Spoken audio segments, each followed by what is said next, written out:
Welcome बच्चों। तो अपना जो इंडस्ट्रियल इंजीनियरिंग के जो आपके लेक्चर्स चल रहे हैं, ठीक है, उसी को आज हम कंटिन्यू करते हैं।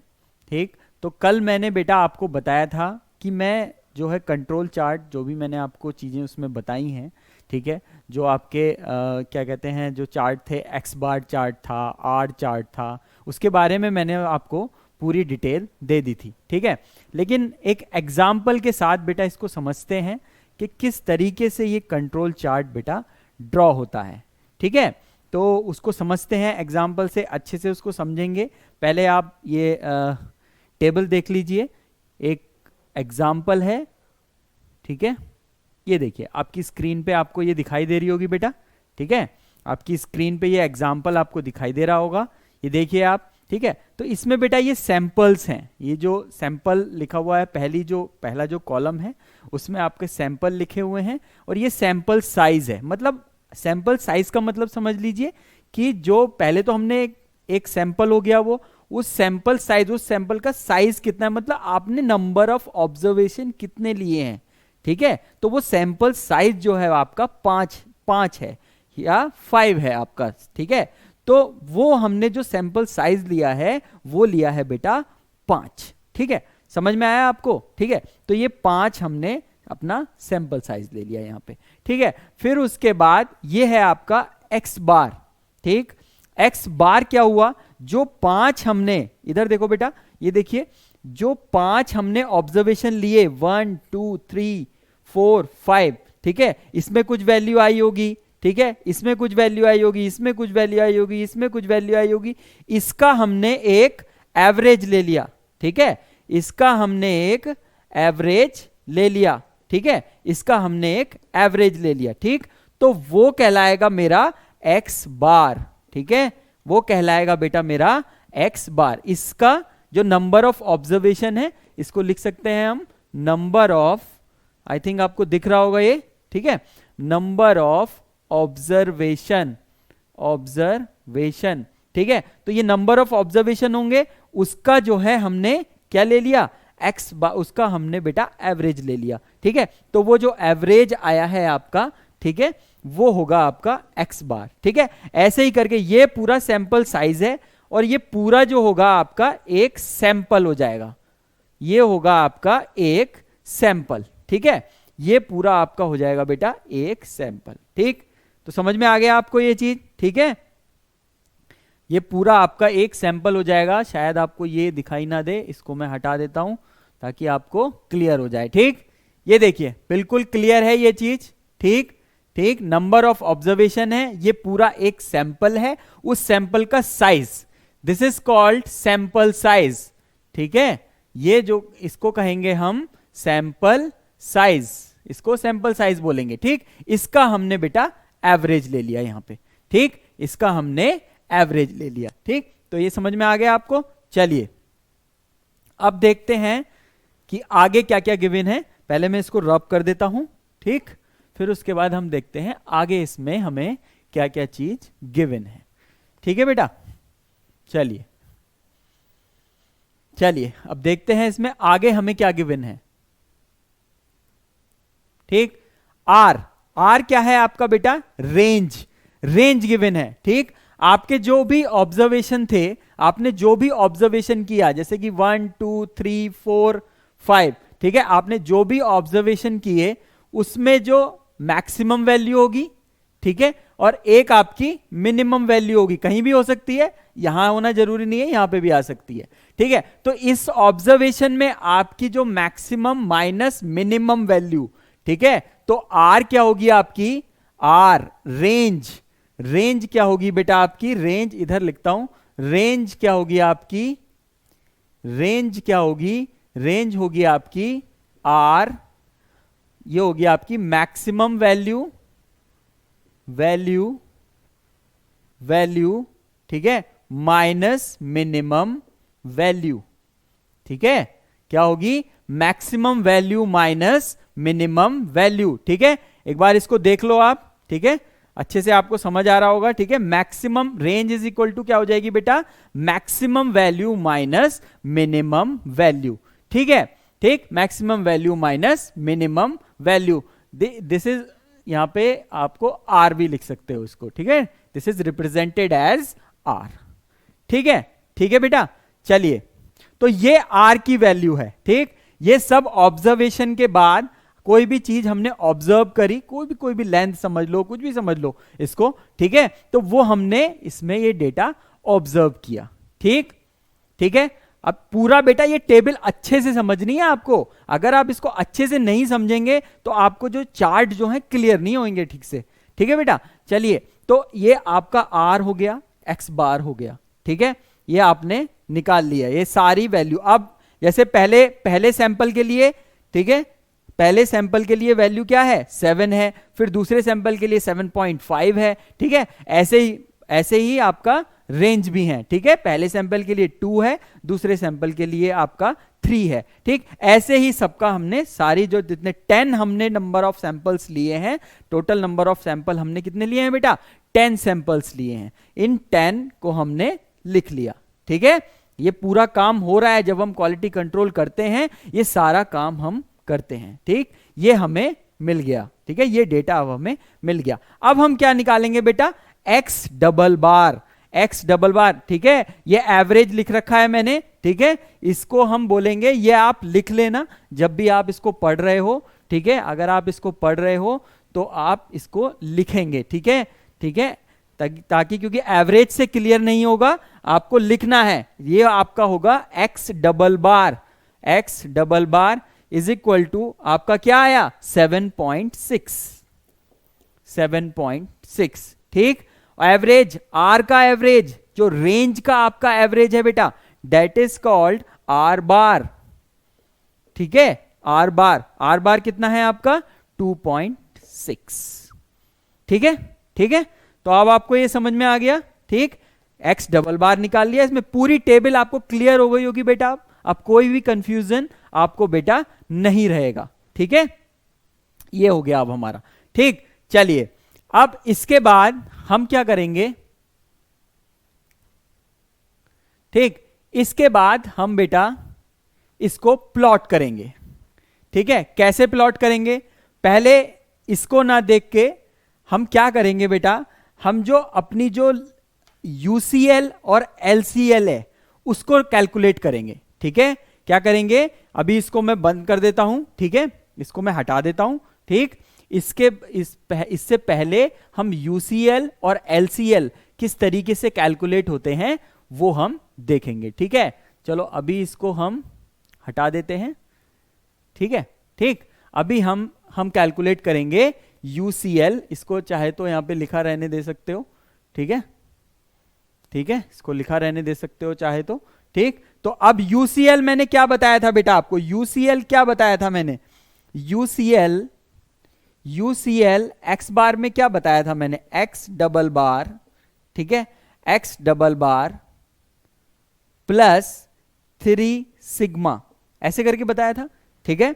तो ये तब होगा जब आपको इसकी वैल्यू गिवन हो, ठीक है, स्टैंडर्ड डेविएशन इज गिवन, ठीक है, तब आप इसको यूज कर सकते हो, ठीक है। लेकिन मैंने आर चार्ट में आपको बताया था एक टेबल होती है विच डिपेंड ऑन किस पे, सैंपल साइज पे डिपेंड होती है, आपका जो सैंपल साइज है उस पे डिपेंड होती है, उसकी पर्टिकुलर कुछ वैल्यूज जो D4 और D3 की वैल्यूज मैंने बताई थी, ठीक है, पीछे जो आर चार्ट कल हमने पढ़ा था, ठीक है, उसमें D4 और D3 की वैल्यू कम्स फ्रॉम चार्ट्स, ठीक है, वो चार्ट से आपका आएंगी, ठीक है बेटा। चलिए, तो अब इसमें एक रिलेशन और है, ये तो आपको याद रखना ही रखना है बेटा, ऑब्जेक्टिव डायरेक्ट ऑब्जेक्टिव यहां से पूछ लिया जाता है, ठीक है, एक तो ये हो गया, इसमें कंफ्यूजन नहीं रखना है आपको, ठीक है। अब एक दूसरा रिलेशन है जिसमें जो टेबल्ड वैल्यू है उसको हम बेटा यूज करेंगे, ठीक है। तो टेबल्ड वैल्यू जब हम यूज करेंगे तो आपका UCL टेबल्ड वैल्यू यूज करेंगे और आपकी जो रेंज है रेंज को यूज करेंगे। जनरली बेटा ये इंडस्ट्री में दोनों जो आपके ग्राफ हैं ये साथ साथ बनाए जाते हैं, ठीक है, साथ साथ बनाए जाते हैं, मतलब एक्स बार भी बनाया जाएगा और आपका आर जो आर चार्ट है उसका वो भी आपका बनाया जाता है। ठीक है, तो यूसीएल आपका क्या हो जाएगा बेटा, यूसीएल होगा उस केस में एक्स डबल बार प्लस, ठीक है, ए टू इंटू आर बार। ठीक है बेटा, A2 इंटू आर बार। ठीक है, ठीक, ये होगा। ठीक है, ये आपको समझ में आ रहा होगा। इसको हटा देते हैं, लेकिन इसमें कंफ्यूज नहीं होना है बेटा। जब आपको टेबल्ड वैल्यू गिवन है, रेंज आपको पता है, रेंज की वैल्यू गिवन है, तब ये वाला रिलेशन होगा। किसमें पहले मैं लिख देता हूं इसको बेटा यहां पे। इसमें क्या होगा आपका 4x bar chart, 4x bar chart. ठीक है, 4x bar chart, x bar chart के लिए आपका ये लिमिट्स होंगी। ठीक है, बस एग्जाम में जब आप लोग जाओगे तो ये लिमिट्स आपको अच्छे से याद करके बेटा जानी है। ठीक है, अच्छे से आपको याद करके जानी है। ठीक है, तो ये x बार हो गया आपका। ठीक, ये जो वैल्यूज हैं हम यहां से यूज कर लेंगे, ये वैल्यूज हम। अब LCL क्या होगी बेटा, UCL upper control limit, LCL lower control limit, ये भी पूछ ली जाती है कभी कभी। ठीक है, जो जूनियर इंजीनियर्स वाले एग्जाम्स होते हैं उसमें डायरेक्ट आपकी जो फुल फॉर्म भी पूछ ली जाती है बेटा। ठीक है, तो अपने जो जेई के स्टूडेंट्स हैं, ठीक है, वो भी बेटा इस चीज को देख सकते हैं। ठीक है, ठीक, आप बाकी जब इंडस्ट्री में आप लोग जाओगे तो आप इसको इंप्लीमेंट ही करोगे। ठीक है, चलिए, तो ये आपका एक्स डबल बार, ठीक है, माइनस A2R। ठीक है, एक्स डबल बार माइनस A2R। ठीक है, तो ये आपकी, और A2 कहां से मिलेगी, A2 कहां से मिलेगी, A2 मिलेगी मुझे फ्रॉम द टेबल, ठीक है, A2 मिलेगी मुझे टेबल से बेटा मिलेगी। ठीक है, टेबल से आपको मिलेगी। ठीक, अब इस केस में हमें A2 की वैल्यू पता है, जो गिवन है 0.58। ठीक है, A2 की वैल्यू गिवन है सैंपल साइज के। कौन सा, कितना सैंपल साइज है, यहां पे सैंपल साइज मैंने अभी टेबल में आपको बता रखा है और लिखा हुआ भी है सैंपल साइज। जब आप पीछे वीडियो को देखोगे तो उसमें सैंपल साइज बेटा आपका लिखा हुआ है। तो सैंपल साइज क्या है, 5। ठीक है, तो आप टेबल में जाएंगे, उसको देखेंगे कि 5 सैंपल साइज में, ठीक है, आपका जो आपकी जो A2 की वैल्यू है वो कितनी है। ठीक है, तो A2 की वैल्यू आपको मिलेगी 0.58। ठीक है, तो A2 की वैल्यू कितनी है हमारी, 0.58। ठीक, A2 की वैल्यू है आपकी 0.58। ठीक है, A2 की वैल्यू आपकी ये आ गई। ठीक, R बार आएगा यहां पे। ठीक है, तो R बार की वैल्यू आपने निकाल ली है, ये है आपके पास। ठीक है, X बार भी आपको पता है।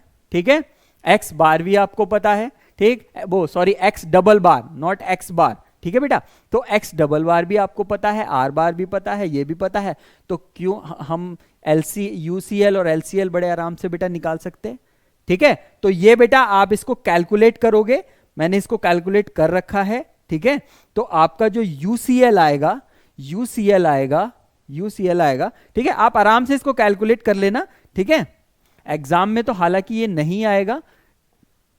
ठीक है, ठीक, लेकिन बेटा आपको चीजें पता होनी चाहिए। आगे आने वाले समय में जब आप इसको इंप्लीमेंट करोगे, ठीक है, तो आपको ये चीजें पता होनी चाहिए। ठीक है, नेक्स्ट आपका जो LCL है वो आ रहा है बेटा 6.09, वो आ रहा है आपका 6.09।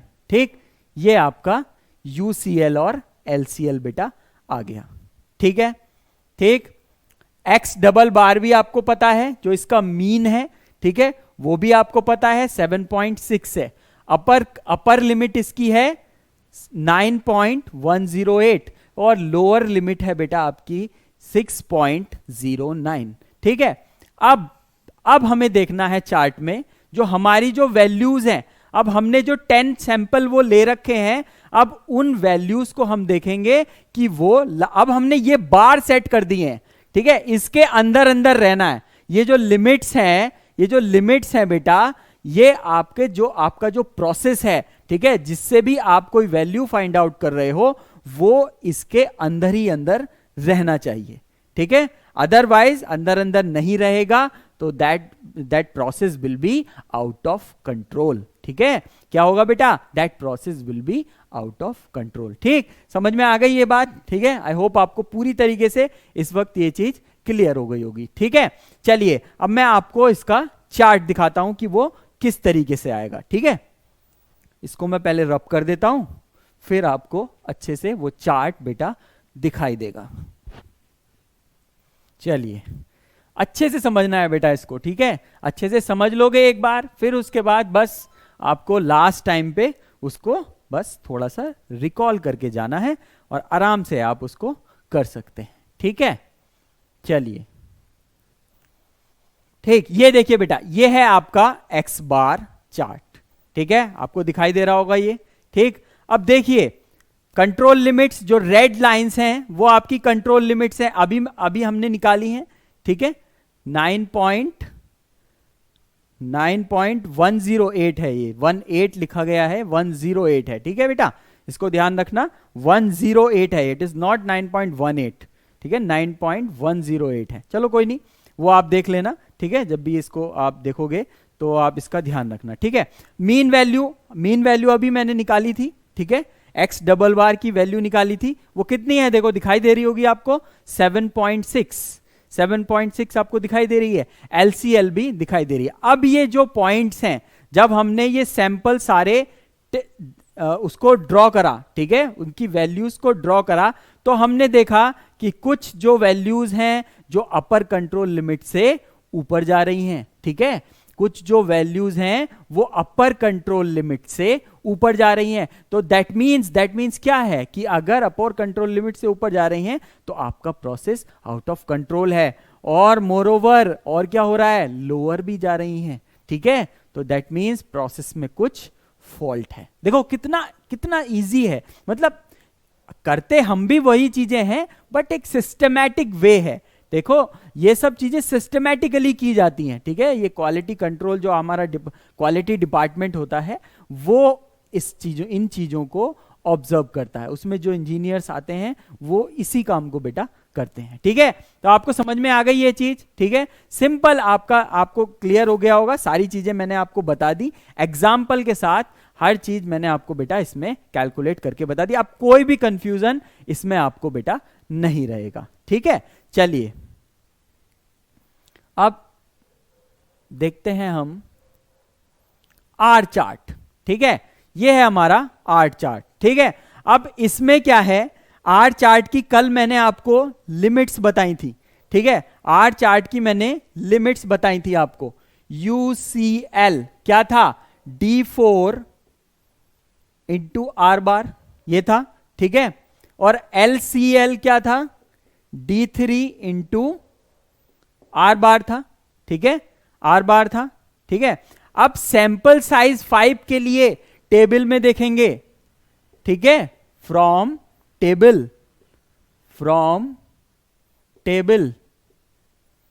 ठीक है, कितने साइज के लिए, सैंपल साइज 5 के लिए, क्योंकि हमारे क्वेश्चन में जो सैंपल साइज हमें गिवन है बेटा वो गिवन है 5, ठीक है, तो हम 5 के लिए इसको बेटा देखेंगे, ठीक, समझ आ रहा है बेटा आपको, ठीक है, ठीक है, आपको क्लियर हो रही होगी बेटा ये चीज, ठीक है। तो अब देखिए, अब इसके थ्रू हम क्या निकालेंगे, इसके थ्रू UCL और LCL किसके लिए, अब हम कौन सा चार्ट प्लॉट कर रहे हैं बेटा, हम प्लॉट कर रहे हैं अपना आर चार्ट, ठीक है। चलिए, तो UCL कितनी आ जाएगी, अब मैं देख लेता हूं कि टेबल में हमारे क्या वैल्यू गिवन है, हमारी वैल्यू गिवन है D3 की 0, D3 गिवन है अपना 0, D3 गिवन है अपना 0, ठीक, और D4 आपका गिवन है बेटा, D4 आपको गिवन है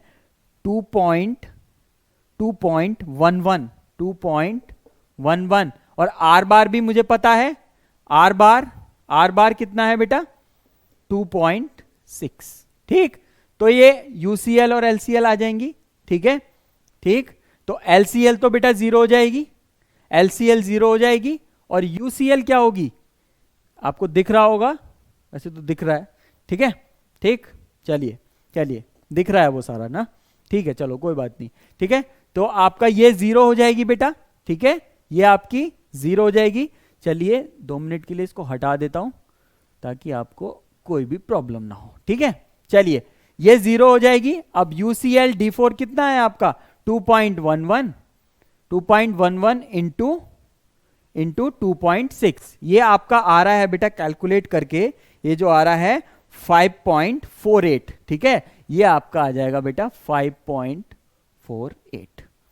समझ में आ गया बेटा, समझ में आ गया। देखो दोनों आपको लिमिट्स मिल गई, अब दोनों आपको लिमिट्स मिल गई, आपको आर बार भी मिल गया, मीन भी मिल गया, ठीक है।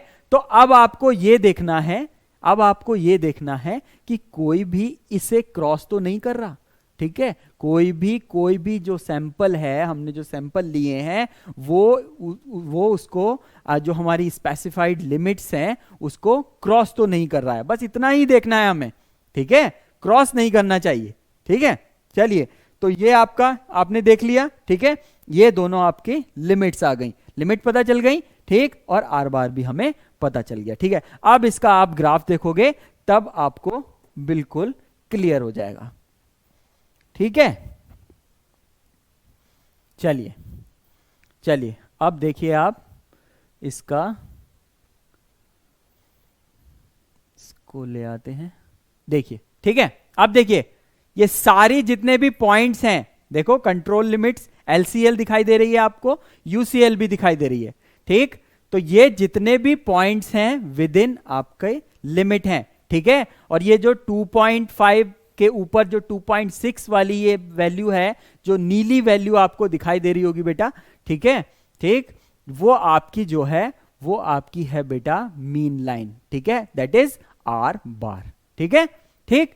तो अब आपको दिखाई दे गया यहां पे, ठीक, तो ये अब आपने एक चीज ऑब्जर्व करी कि ये रेंज में तो विद इन कंट्रोल दिखा रहा है, ठीक है, रेंज में तो विद इन कंट्रोल दिखा रहा है, बट जो ये प्रोसेस जब हम एक्स बार चार्ट इसका प्लॉट कर रहे हैं तो वो क्या हमें दिखा रहा है, वो दिखा रहा है आउट ऑफ कंट्रोल। इसीलिए ये दोनों चार्ट हम साइमल्टेनियसली बेटा ड्रॉ करते हैं, ठीक है, यही इसका रीजन है कि हम साइमल्टेनियसली इसको ड्रॉ करते हैं, ठीक है, ठीक। कल मैंने आपको बताया था कि कुछ असाइनेबल चीजें होती हैं, ठीक है, ठीक है, असाइनेबल जो भी हम कोई भी पॉइंट्स है उसको हम असाइन करेंगे, ठीक, और जो हमारा जो मतलब असाइनेबल जो होगा वो होगा आपका नॉन रैंडम, ठीक है, वो होगा आपका नॉन रैंडम, मतलब जो जनरली नहीं हो रहा है, ठीक है, ठीक है। एक मिनट बेटा, एक मिनट, चलिए चलिए, ठीक है, ठीक, तो वो आपका नॉन रैंडम हो रहा है, ठीक है बेटा, ठीक है। चलिए इसको करते हैं हम, एक मिनट रुक जाइए जरा, ठीक है, चलिए, ठीक, तो वो आपका नॉन रैंडम है जिसको हमको बेटा असाइन करना है, ठीक है, नॉन रैंडम वैल्यूज को हमें बेटा असाइन करना है। क्लियर हो गया आपको, ठीक है, समझ में आ गई आपको ये क्लियर सारी बातें, ठीक है। चलिए अब हम आगे बढ़ते हैं, तो ये आपको समझ में आई गया है, ठीक है। चलिए अब हम आगे बढ़ते हैं, ठीक, अब देखते हैं बेटा हम पी चार्ट और आर चार्ट, ठीक है, पी चार्ट और आपका सी चार्ट, ठीक है। ये चार्ट कौन से होते हैं बेटा, ये चार्ट आपके कौन से होते हैं,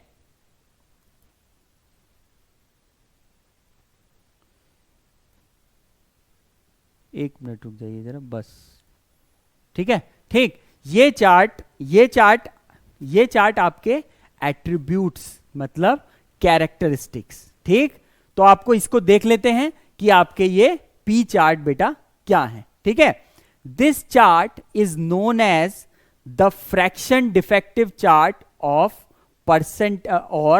परसेंटेज डिफेक्टिव, ठीक है, ठीक, तो परसेंटेज डिफेक्टिव अब हमें देखना है कि कितने डिफेक्टिव हैं, ठीक है, उसका जो फ्रैक्शन हमें देखना है, ठीक है, कितने, कोई भी आपका लॉट होगा उसमें से हमें डिफेक्टिव का जो फ्रैक्शन है उससे उसको हम यूज करेंगे, ठीक है, मतलब समझ रहे हो आप, जो डिफेक्टिव का जो फ्रैक्शन है उसको बेटा हम यूज करेंगे यहां पर, ठीक है, समझ रहे हो, ठीक है, इसको भी हम एग्जाम्पल से समझाएंगे, जैसे आपको वाला क्लियर हो गया, ठीक है, ऐसे ये वाला भी आपको अच्छे से बेटा क्लियर हो जाएगा, ठीक है।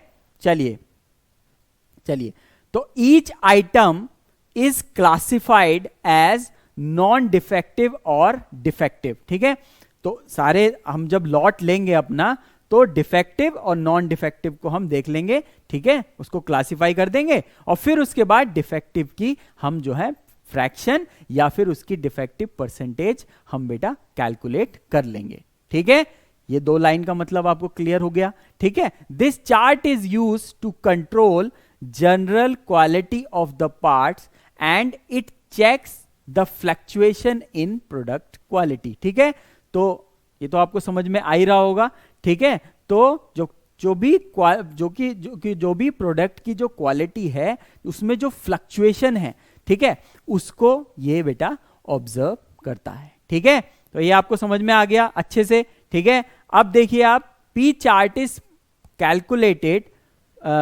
is plotted by calculating fraction of defectives and then control limits, ठीक है, तो वही प्रोसीजर है, ठीक है, तो फ्रैक्शन ऑफ डिफेक्टिव हमने बस निकालना है, क्या निकालना है बेटा, फ्रैक्शन ऑफ डिफेक्टिव हमें निकालना है और फिर उसके बाद उसी हिसाब से उसकी कंट्रोल लिमिट्स तय कर लेंगे, कंट्रोल लिमिट्स तय करने के बाद उसी तरीके से हम बेटा उसको निकाल लेंगे, ठीक है, ठीक है बेटा। अब आपको जो बेटा याद रखनी है एग्जामिनेशन पॉइंट ऑफ व्यू से, ठीक है, आपको एग्जामिनेशन पॉइंट ऑफ व्यू से क्या चीज याद रखनी है बेटा, आपको याद रखनी है इसकी बेटा कंट्रोल लिमिट्स, ठीक है। सबसे पहले आपको क्या चीज याद रखनी है बेटा, P बार, ठीक है, पहले मैं इसको हटा देता हूं जरा, फिर उसके बाद हम इसको देखेंगे P बार, ठीक है, आपका जो P बार है, ठीक है, P बार क्या होगा आपका, P बार होगा बेटा आपका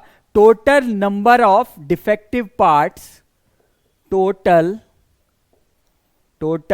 number of defective parts, total number of defective parts divided by total number of parts inspected, ठीक है, जो भी total number of defective parts हैं उसको हम देख लेंगे, ठीक है, और जितने भी पार्ट हमने इंस्पेक्ट करे हैं, तो ऑब्वियस सी बात है बेटा मेरा फ्रैक्शन आ जाएगा नहीं आ जाएगा बेटा, ठीक है, क्लियर सी चीज है ये, अगर हम ये चीज कैलकुलेट कर लेंगे तो बड़े आराम से हम बेटा इसको हम निकाल सकते हैं, ठीक। अब इसकी जो कंट्रोल लिमिट्स हैं जो आपको बेटा याद रखनी है, ठीक, अब ये आपका P बार तो आ गया, ठीक है, तो P बार ये आपका आ गया है, ठीक, चलिए तो इसमें हम UCL लिख लेते हैं, UCL क्या होगी, ये बेटा लिमिट्स जितनी भी हैं आपको बेटा ये याद रखनी है, ठीक है, ये याद रखनी है और एग्जाम में डायरेक्ट पूछी जाती है, समझ रहे हो, एग्जाम में बेटा डायरेक्ट पूछी जाती है, तो UCL आपकी क्या होगी, P bar plus 3 P bar, ठीक है, अंडर रूट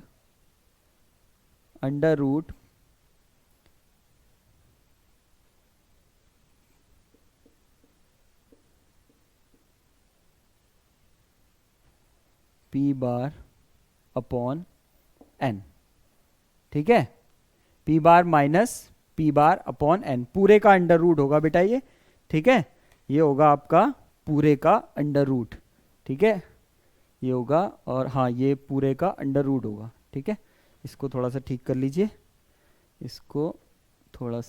लीजिए, P बार, ठीक है, 1 माइनस P बार इसका बेटा ये अंडर रूट, ये हो जाएगा, ठीक, ये बेटा कुछ भी नहीं है, ये आपका स्टैंडर्ड डेविएशन है, ठीक है, स्टैंडर्ड डेविएशन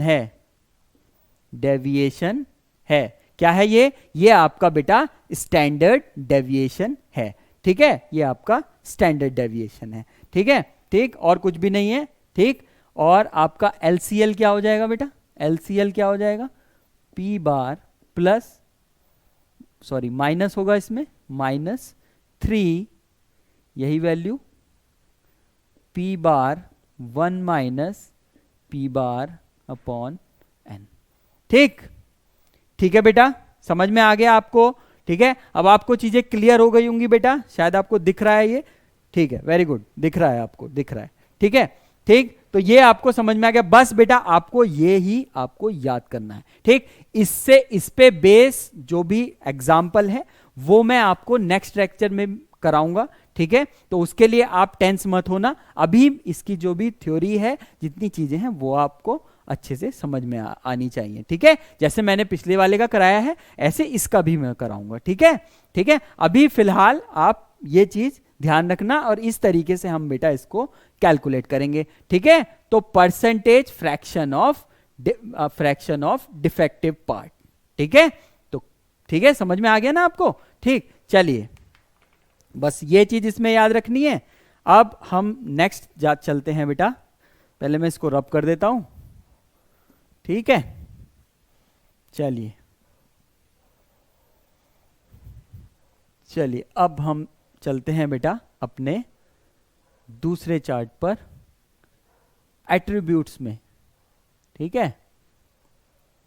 एट्रीब्यूट्स में हम चलते हैं अपने दूसरे चार्ट पर, ठीक। ये है अपना सी चार्ट, सी चार्ट, ठीक है। अब ये चीज ध्यान अच्छे से समझनी है हमें। अब हमने 3 चार्ट पढ़ लिए हैं, ठीक है। अब उसको अच्छे से आपको रिकॉल करना है, ठीक है। चलिए सी चार्ट आपका क्या हुआ बेटा, it is the control chart in which number of defects in the sample are plotted, ठीक है। वहां पे परसेंटेज ऑफ डिफेक्टिव पार्ट्स की बात चल रही है। अब जो आपका जो पार्ट है उसके अंदर कितने डिफेक्ट्स हैं उनकी बात चल रही है, ठीक है। जैसे कोई पार्ट है आपका, उसमें स्क्रैचेस हैं या कुछ और, अगर कास्टिंग है तो उसमें कुछ ब्लो होल है, ठीक है। तो इस टाइप के जो भी हैं बेटा वो हम काउंट करेंगे, उसकी एक टेबल बनाएंगे, ठीक है, ठीक ठीक। उसमें तो हम डिफेक्टिव, मतलब शुरू में मैंने आपको जब क्लासिफाई कराया था तो लिखा था ना कि काउंट करते हैं इसमें, ठीक है। तो हम दोनों को काउंट करेंगे, उसमें भी हम काउंट कर रहे हैं, उसमें फ्रैक्शन ऑफ डिफेक्टिव पार्ट्स निकाल रहे हैं, इसमें हम क्या कर रहे हैं, नंबर ऑफ डिफेक्ट्स को काउंट कर रहे हैं बेटा, ठीक है। तो नंबर ऑफ डिफेक्ट्स को हमने बेटा इसमें काउंट कर लेंगे, ठीक है। इसका एग्जाम्पल भी हम कराएंगे, ठीक है।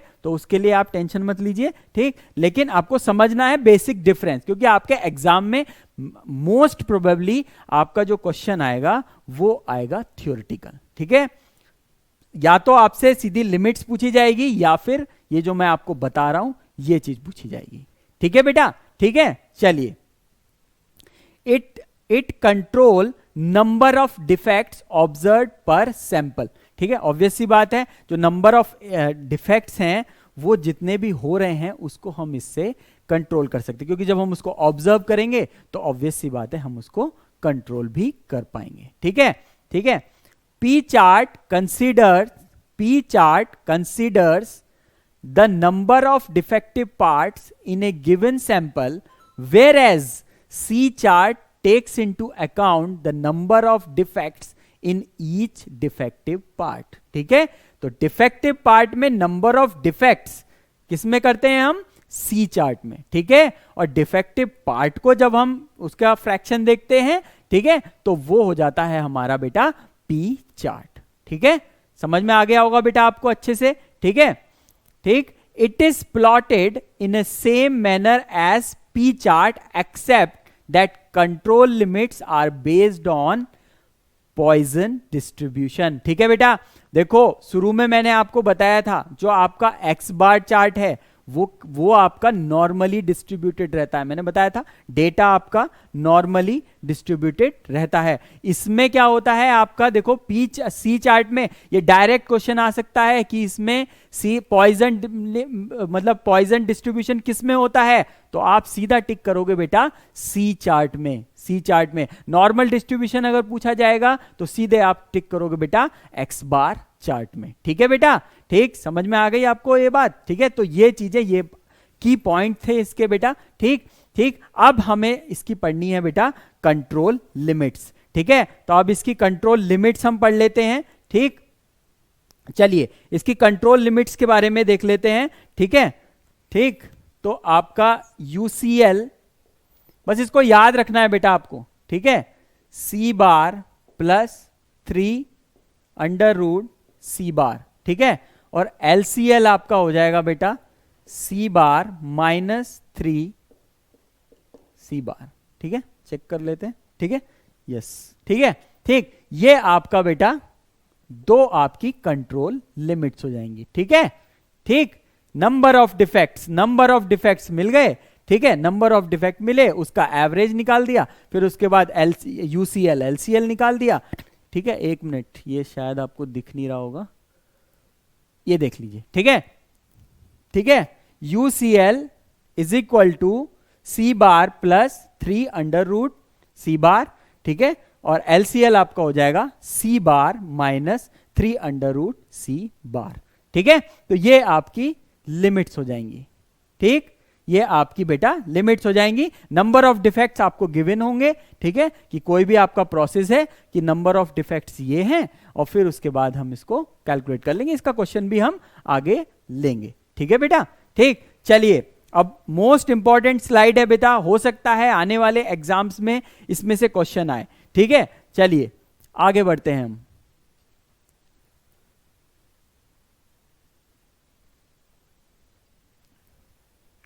ये बेटा एप्लीकेशन का पार्ट। ठीक है, बहुत इंपॉर्टेंट मुझे लग रहा है, हालांकि पता नहीं मुझे आया है नहीं आया है ये पहले कभी। ठीक है, लेकिन मुझे लग रहा है कि ये किसी ना किसी एग्जाम में आ सकता है। ठीक है, चलिए, ठीक, अब आप देखिए एट्रीब्यूट चार्ट्स। आपके एट्रीब्यूट चार्ट्स कौन कौन से थे? आपको बताया था कि P चार्ट और C चार्ट आपके एट्रीब्यूट चार्ट हैं। ये भी अपने आप में एक क्वेश्चन है। ठीक है, तो इसके अंडर में कौन कौन सी चीजें आती हैं? देखो, फाइनल असेंबलीज। ठीक है, जितनी भी फाइनल असेंबलीज हैं वो सब हम कंट्रोल करते हैं किससे? ये प्रोसेस हम कंट्रोल करते हैं किससे? P और C चार्ट से। ठीक है बेटा, ठीक, बुलेट्स एंड शेल्स। ठीक है, सोल्डरिंग जॉइंट्स। ठीक है, सोल्डर्ड जॉइंट जो होते हैं, सोल्डर जो करते हैं हम। ठीक है, और कास्टिंग्स, ये सब हम किससे कंट्रोल करते हैं बेटा? P एंड C चार्ट से। ठीक है, ठीक है, इन सब की जो क्वालिटी जो है वो कंट्रोल होती है इन चार्ट के द्वारा। ठीक है, समझ में आ रहा होगा बेटा आपको? ठीक, तो ये आपके जो वेरिएबल चार्ट्स हैं, वेरिएबल चार्ट्स में आपका x बार है। ठीक है, और R चार्ट है। ठीक है, वो आपको बताया था। तो मैन्युफैक्चर्ड कंपोनेंट जितने भी होंगे वो मैन्युफैक्चर हो रहे हैं। ठीक है, ठीक, असेंबली नहीं, मैन्युफैक्चर हो रहे हैं। ठीक है, ठीक, वो ध्यान रखना है आपको, जैसे शाफ्ट है, स्पिंडल है। ठीक है, ये सब जो मैन्युफैक्चर हो रहे हैं, ठीक है, वो जो हम उसको अगर यदि हमें उस प्रोसेस को हमें कंट्रोल करना है तो हमें बेटा x बार और R चार्ट हमें यूज करना है। ठीक है, फॉर स्टडिंग टूल वियर भी हम किसमें करते हैं? ठीक है, x बार या हम x बार, बल्कि दोनों साथ ही हम यूज करते हैं, x bar and R chart हम इसमें बेटा यूज करते हैं। ठीक है बेटा, चलिए बेटा, आई होप आपको ये चीजें समझ में आई होंगी अच्छे से। ठीक है, और आगे जो एग्जाम्पल हैं C चार्ट और P चार्ट वाले, वो मैं आपको नेक्स्ट लेक्चर में कराऊंगा। ठीक, आप इसी तरीके से इसको ऑब्जर्व करते रहिए और इससे सीखते रहिए। हमारा बेसिक मकसद है आपको चीजों को सिखाना। ठीक है, जितना ज्यादा से ज्यादा आप सीखेंगे, हमारा जो भी मकसद है वो बेटा फुलफिल होगा। ठीक है, हम पूरी कोशिश कर रहे हैं आपको सारी चीजें आपको पहुंचाने की। ठीक है बेटा, ठीक है, चलिए बेटा, मिलते हैं हम नेक्स्ट लेक्चर में। Thank you so much.